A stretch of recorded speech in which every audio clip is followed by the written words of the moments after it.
माता कौशल्या से अनुमति प्राप्त करने तथा विदा लेने के पश्चात राम जनक नंदिनी सीता के कक्ष में पहुँचे। उस समय वे राजसी चिन्हों से पुनर्तः विहीन थे। उन्हें राजसी चिन्हों से विहीन देखकर सीता ने पूछा, हे आर्यपुत्र, आज आपके राज्याभिषेक का दिन पर भी आप राजसी चिन्हों से विहीन क्यों हैं? राम ने गंभीर किंतु शांत वाणी में सीता को समस्त घटनाओं विषय में बताया और कहा, प्रिय, मैं तुमसे विदा मांगने आया हूँ क्योंकि मैं तत्काल ही विकल धारण करके वन के लिए प्रस्थान करना चाहता। मेरी चाहता हूँ कि मेरे जाने के बाद तुम अपने मृदु स्वभाव तथा सेवा शुश्रूषा से माता पिता तथा भरत सहित समस्त परिजनों को प्रसन्न और संतुष्ट रखना। अब तक तुम मेरी प्रत्येक बात श्रद्धा पूर्वक मानती आई हो और मुझे विश्वास है कि आगे भी मेरी इच्छानुसार तुम यहाँ रहकर अपने कर्तव्य का पालन करोगी। सीता बोली, प्राणनाथ, शास्त्रों बताते हैं कि पत्नी अर्धांगिनी होती है।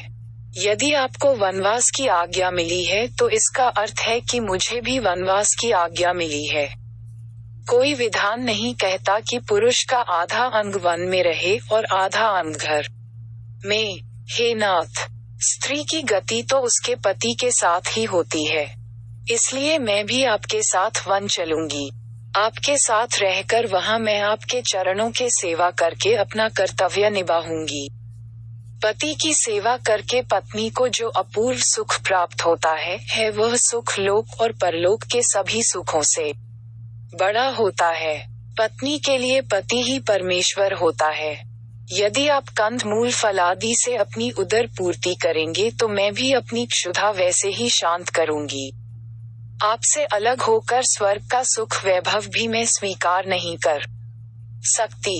यदि आप मेरी इस विनय और प्रार्थना की उपेक्षा करके मुझे अयोध्या में छोड़ जाएंगे, आपके वन के लिए प्रस्थान करते ही मैं अपना प्राण त्याग दूंगी। यही मेरी प्रतिज्ञा है। राम को वन में होने वाले कष्टों को ध्यान था, इसीलिए वे अपने साथ सीता को वन में नहीं ले जाना चाहते थे। वे उन्हें समझाने का प्रयत्न करने लगे, किंतु जितना वे प्रयत्न करते थे सीता का हठ उतना ही बढ़ते जाता था। किसी भी प्रकार से समझाने बुझाने का प्रयास करने पर वे अनेक प्रकार के शास्त्र सम्मत तर्क करने लगती और उनके प्रयास को विफल करती जाती। जनक नंदिनी की इस दृढ़ता के समक्ष राम का प्रत्येक प्रयास असफल हो गया और अंत में उन्हें सीता को अपने साथ वन ले जाने की आज्ञा देने के लिए विवश होना पड़ा। सीता की तरह ही लक्ष्मण ने भी राम के साथ वन में जाने के लिए बहुत अनुग्रह किया। राम ने बहुत प्रकार से समझाया, किंतु लक्ष्मण उनके साथ जाने के विचार पर दृढ़ रहे। परिणामस्वरूप राम को लक्ष्मण की दृढ़ता, स्नेह तथा अनुग्रह के सामने भी झुकना पड़ा और लक्ष्मण को भी साथ जाने की अनुमति देनी ही पड़ी।